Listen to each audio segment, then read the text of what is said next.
Nyt täältä Glamourista lattialta unboxausvideota. Morjens!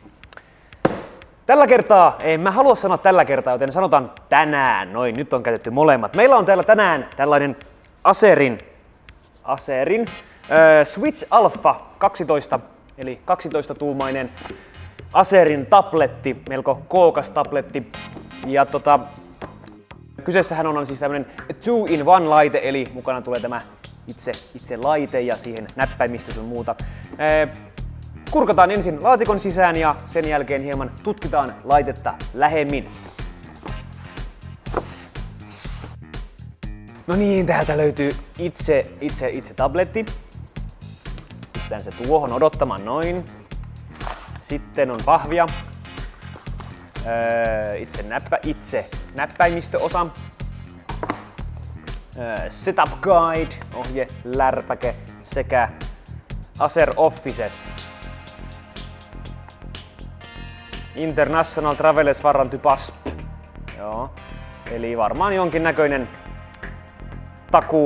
takuulirpake, lärpäke, ohjeistus, bundle. Täältä löytyy näin itse Acerin Active Stylus kynä. Sitten on virta-adapteri, sähköjohto, brittisähköjohto sekä eurosähköjohto. Pistäis. No ei me noita tarvitas. Kyllä siinä virtaa nyt sen verran löytyy, että sitä nyt yksi esittely voidaan tehdä.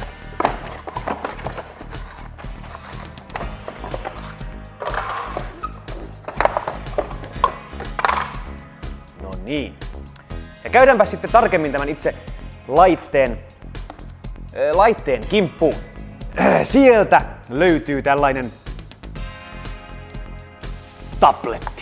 12-tuumainen tabletti ja ulkoasusta sen verran etupuoli on suhteellisen pelkistetty, suhteellisen ohuet tummat mattamustaiset reunat ja muuten ei etuosa hirveästi koreille millään erikoisella. Acerin teksti tuolla alareunassa ja siellä mainostetaan vähän prosessoria. Takaosa on tällainen harjattu metalli ulkoasu. Lisäksi täällä takaa löytyy tällainen kahva, millä tämän saa sitten näppärästi laitettua vaikka pöydälle, josta voi katsoa Netflixiä ja muita jänniä internetin hienuuksia. Reunasta löytyy muutama namiska. Siellä on virtanäppäin, todennäköisesti volyyminäppäin sekä Windows-näppäin.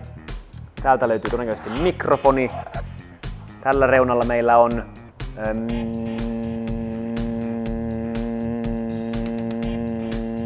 meillä on headset-liitäntä USB 3, USB 3.1 Type C sekä virta. Lisäksi tänne alareunaan täältä löytyy kontakti sitten tätä erillistä näppäimistöä varten, mikä näppärästi napsahtaa magneetilla paikoilleen. Fancy. Siinä on nyt aika näppärän kokoinen pieni tehomylly. Ja tuosta kun pistän tämä kynä, mikä vielä... Kynä tulee Pro-malleissa mukaan tällä hetkellä ainoastaan, eli tavallisessa mallissa ei ole tätä kynää, mutta se on hankittavissa erikseen ja sille on tämmöinen pieni oma lirpake täällä sivussa. Mitäs tästä koneesta kerrottakoon hieman speksejä. Tämä kyseinen yksilö lunttaa nyt täältä paketin perästä, eli tämä on siis Windows 10 Pro-versio. Sisältä löytyy i5-prosessori 6200U ja tähän löytyy myös i3 tai i7 prosessoreilla. Näyttö on 12-tuumainen IPS Multitouch LCD resoluutiolla 2160 x 1440, joten melko tarkka näyttö on kyseessä. Muistia on 8 gigaa, tallennustila on 256 giganen SSD, löytyy VLANit ja Bluetoothit, sitten on 2 megapikselin etukamera ja 5 megapikselin takakamera.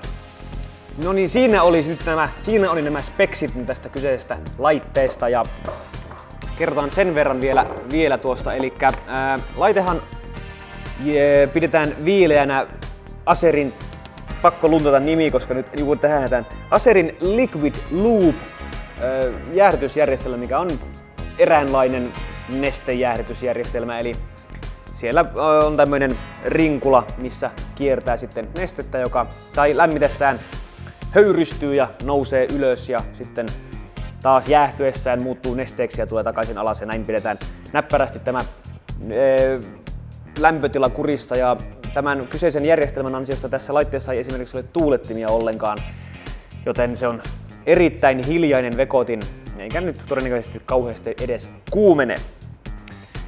Ja vaikka kyseessä nyt on 12-tuumainen laite, tämä kuitenkin painaa alle kilon, joten ei mikään älyttömän raskas paketti ole kyseessä, että helppo ottaa mukaan ja melko jämerä rakenteeltaan. Kurkataanpas nyt sitten tänne, missä se virtanappi nyt mahtoi olla, tuolla reunassa. Kurkataanpas nyt sitten, miten tämä itse laite pelittää. Tässä me nyt olemme Windows 10. Täällä meillä on nyt ihan täysiverinen Windows käytettävissä käytännössä PC-raudalla ja toimii joko kosketus. Mihin tänne nyt menisi? Täällä on Minecraft. Wow! Tää on tuolta vaikka sää. Toimii näppärästi ihan kosketusnäytöllä tai sitten tällä näppäimistön touchpadilla. Näppäimistöstä sen verran mainittakoon, kun löydän täältä jonkun notepadin muistio siitä, niin tänne on helppo sitten kirjoitella moi. Kirjoitin väärin. Moi kaikki Jimmyn katselijat.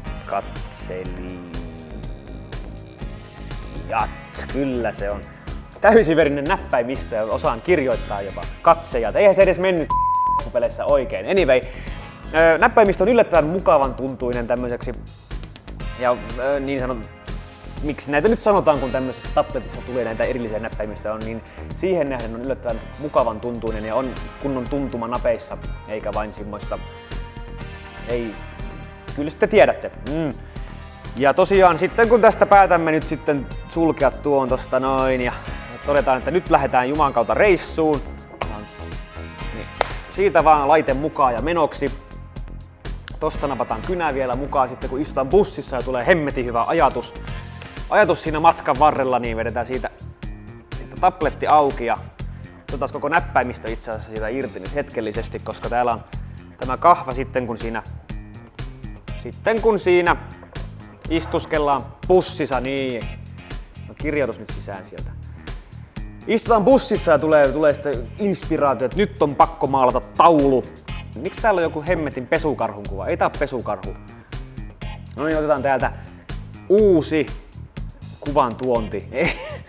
Plussasta vedetään sieltä uusi kangas, noin siihen niin. Ja täällä takana kun on tämä lärpäke, mistä aiemmin oli mainintaa, sen kun heittää tuonne ylös, niin tämän saa näppärästi tähän kättä vasten. Ja sitten kun istumme bussissa, niin voimme alkaa tänne piirtämään kauniisti tämmösen Jimmyn logo. Mulla on, miksi siihen tuli S? Undo. Jims.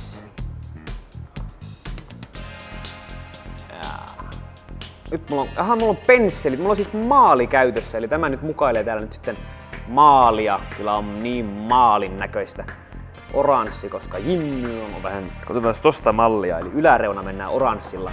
Oho, ja niin joo, aivan. No niin, maalataan tuolta kevyesti tuo Jimmyn ympärys. Ja tässä muuten sekoittaa ne maalit, kun näihin sattuu osumaan tonne. Jos me sekoitetaan tosta vähän, nyt lähti kiitämään, sekoitellaan vähän värejä. No niin, saadaan aina kun sekoitellaan värejä, niin lopputulos on se, että se on ruskeata. Eli siis tää softa näppärästi tunnistaa tämän paineen tässä kuvassa, kynässä, ja sä voit kevyesti kun painaa, niin ei tule juurikaan mitään, ja sitten kun roiskastaan kunnolla, niin roiskastaan kunnolla.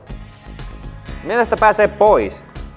Eli saa tämän näppärästi tähän kättä vasten ja voi sitten Sitten tehdään erinäköisiä muistiinpanoja siinä näppärästi, kun tämä tabletti täällä mukana kulkee.